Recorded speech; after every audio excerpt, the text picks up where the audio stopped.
SRH அணிக்கு எதிரான போட்டியில சிஎஸ்கே தோக்க இந்த 2 பேர்கள் தான் காரணம்னு தோல்விக்கு பிறகு ருத்ராஜ் கெட்வால் வேதினோட பேசியிருக்காரு.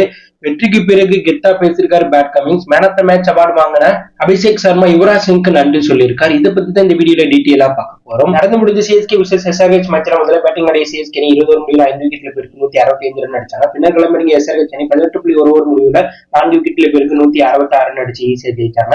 இந்த வெற்றிக்கு பிறகு பேசிய கேப்டன் பேட் கமின்ஸ், இந்த மேட்ச்ல நாங்க ஜெயிக்க எங்களுடைய பவுலருக்கு தாங்க கிரெடிட் கொடுக்கணும். பிச் ஸ்லோவா இருந்துச்சு, அதற்கு ஏற்றாறு போல எங்க பவுலர்கள் சிறந்த முறையில பந்து வீசினாங்க, ஸ்லோவா பந்து வீசினாங்க. 165ங்கிறது சிஎஸ்கே போன்ற ஒரு வலுவான சாம்பியன் அணிக்கு எதிராக இந்த பிச்சில் அடிக்கிறது கஷ்டம் தான். ஆனா எங்க அணியை சேர்ந்த அபிஷேக் சர்மா தொடக்கத்துல வேற லெவல்ல விளையாண்டதுனால இந்த மேட்ச்ல நாங்க ஈஸியா ஜெயிச்சிட்டோம். கமின்ஸ்ட க்ரௌட் குறித்து கேட்டாங்க. க்ரௌட பார்க்கும்போது எனக்கு ஆச்சரியமா தாங்க இருக்கு. ஏன்னா இத்தனை நாளா எங்களுக்கு சப்போர்ட் பண்ணிட்டு இருந்த க்ரௌட் இப்ப சிஎஸ்கேக்கு இந்த போட்டியில சப்போர்ட் பண்றாங்க. இது யாருடைய ஹோம் டவுன்னே தெரியல. அதுலயும் எம்எஸ் தோனி உள்ள வந்தோடனே ரசிகர்கள் கத்துன அந்த சவுண்ட நான் இதுக்கு முன்னாடி எந்த ஒரு மைதானத்திலையும் எந்த ஒரு வீரருக்கு எதிராகவும் பார்த்ததே இல்லை. அந்த அளவுக்கு தோனி வந்தோடனே எங்க ரசிகர்களும் சேர்ந்து தோனிக்கு ஆதரவு தராங்க, தோனியை வரவேற்கிறாங்க.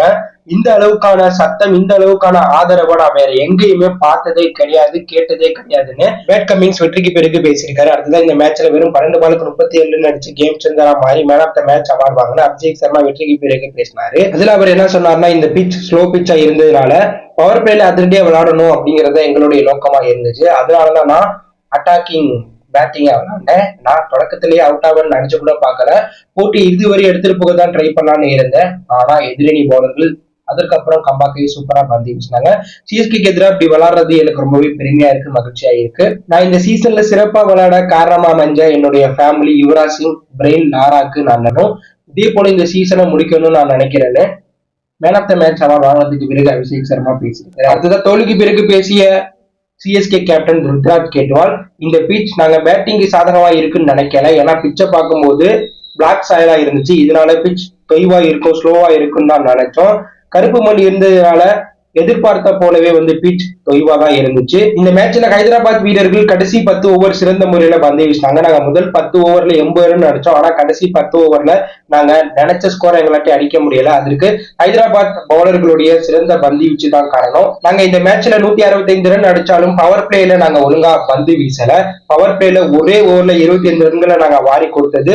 மொயின் அலி ஒரு கேட்ச டிராப் பண்ணது இந்த தோல்விக்கு முக்கிய காரணம். என்னதான் பவர் பிளேல எதிரணி அதிரடியா விளையாண்டாலும் பவர் பிளேக்கு அப்புறம் நாங்க கம்பேக் ஆனா எங்க பவுலர்கள் கம்பேக் ஆகி பனிப்பொழிலையும் சிறந்த முறையில எங்க பவுலர்கள் பந்து வீசி 18வது ஓவர் வரையும் போட்டியை எடுத்துட்டு போயிருக்காங்க. இந்த போட்டியில நாங்க ஒரு 170 இருந்து 175 ரன்களுக்கு மேல அடிச்சு பவர் பிளேல சிறந்த முறையில பந்து வீசிருந்தா நிச்சயம் நாங்க ஜெயிச்சிருக்கலாம். எங்களுக்கு ஒரு வாய்ப்பு இருந்துச்சு, அதை நாங்க தவறு விட்டுட்டோம். இந்த போட்டியில பனிப்பொழிவு இருந்தாலும் மொயின் அலி அபாரமா பந்து வீசியிருக்காரு. கண்டிப்பா அவருக்கு நாங்க கிரெடிட் கொடுத்தே ஆகணும். கண்டிப்பா இந்த தோல்வியில இருந்து பாடங்களை கத்துக்கிட்டு கம்பேக் ஆகும்னு தோல்விக்கு பிறகு ருத்ராஜ் கெட்வால் பேசியிருக்காரு. எஸ்ஆர்ஹெச் அணி அவங்களுடைய சொந்தம் அல்ல. மும்பை சிஎஸ்கே 2 பெரிய அணியை வீழ்த்தி கெத்தா தற்போது எஸ்ஆர்ஹெச் அணி வலம் வராங்க. சிஎஸ்கே அணி டெல்லிக்கு எதிரான போட்டிலையும் எஸ்ஆர்ஹெச்சுக்கு எதிரான போட்டிலையும் மோசமான முறையில பந்து வீசி பேட்டிங் ஆனதுனால தோத்துருக்காங்க. இதை பத்தி என்ன நினைக்கிறீங்க? கூடிய சீக்கிரமா சிஎஸ்கே அணி கம்பேக் ஆகலாம் அப்படிங்கிற கருத்தை கவலை லீவ் பண்ணுங்க.